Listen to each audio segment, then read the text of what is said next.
when you have a cold environment, the relative humidity of that environment drops significantly. And so you evaporate water very easily.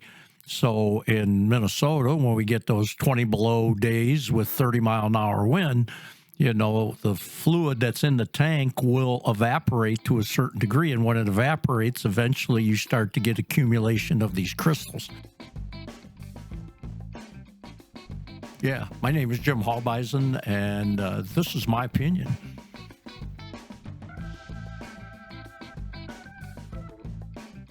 We had some issues in the state of Minnesota this spring with delivering material because our dump facility or our dump station or our accumulated station had crystals that were in the bottom of the tank that came from the grower's material. And these crystals are something that farmers recognize or see. Even on my own farm, when the product dehydrates, you've got a liquid product that's holding a certain amount of dry mineral in it. And we've got it to a concentration when the water starts to evaporate out of it, the concentration gets too high and the water can no longer contain it. So you get solid material in there. But what is so interesting about the grower's product is that when it goes through a hot mix procedure, it's a chemical reaction that composes the elements in the solution or in the fluid totally different than just a suspension. And this is something that a lot of people can't understand. And see, what happened is over a period of time, when you have a cold environment, the relative humidity of that environment drops significantly. And so you evaporate water very easily. So in Minnesota, when we get those 20 below days with 30-mile-an-hour wind, you know, the fluid that's in the tank will evaporate to a certain degree. And when it evaporates, eventually you start to get accumulation of these crystals. And the crystals that form are in a particular order. They have a crystalline structure which comes from the chemical reaction that is used to make the product. And what we found very interesting, these had accumulated over a period of time. You know, every year, if you don't pull everything out of the tank, these crystals start to accumulate. Well, they had gotten concentrated enough in there, it was giving us trouble, you know, pulling liquid material out of there. So we opened up the side. There's like a manhole where you could get in the tank, and you could see this accumulation of crystals that had occurred over, you know, maybe a 35-year period, plus, you know, just the age of the product and the temperature and environment created these crystals.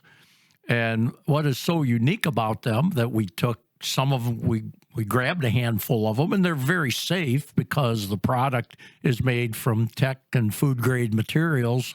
So it's very safe to handle. If you get it on yourself, you don't have to worry about it. Yeah, it'll burn a cut, or, you know, you wouldn't want to get it in your eye. It would give you some like getting salt water in your eye.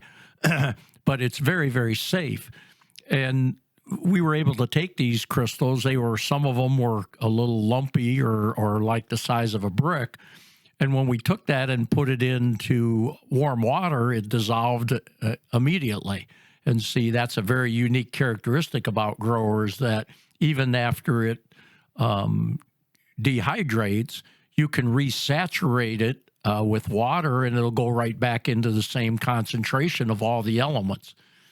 Many products, when you dehydrate them, they'll never go back into solution again. And if you look at the early fall edition of the Grower's Solution in 2023, we comment on that in an experiment that was done, dehydrating different products and then rehydrating them. The growers went back in the perfect solution, whereas the other products would not. And see, this is where you guys get segregation. You buy a liquid product, or you buy a product and you put brown bag trace elements in there and agitate it. And the first thing they do is separate. And see, they tell you, well, just re-agitate it. Well, all you're doing is resuspending it. You're not solubilizing it. And actually, once a product has been dehydrated, its ability to solubilize goes down quite significantly if you do not put it through a chemical reaction.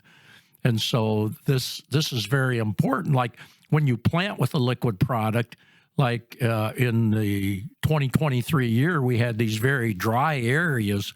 So you applied the product as a liquid, but it didn't rain for 3 or 4 weeks. It dehydrated. Now, when the first rain came along, did that go back into solution?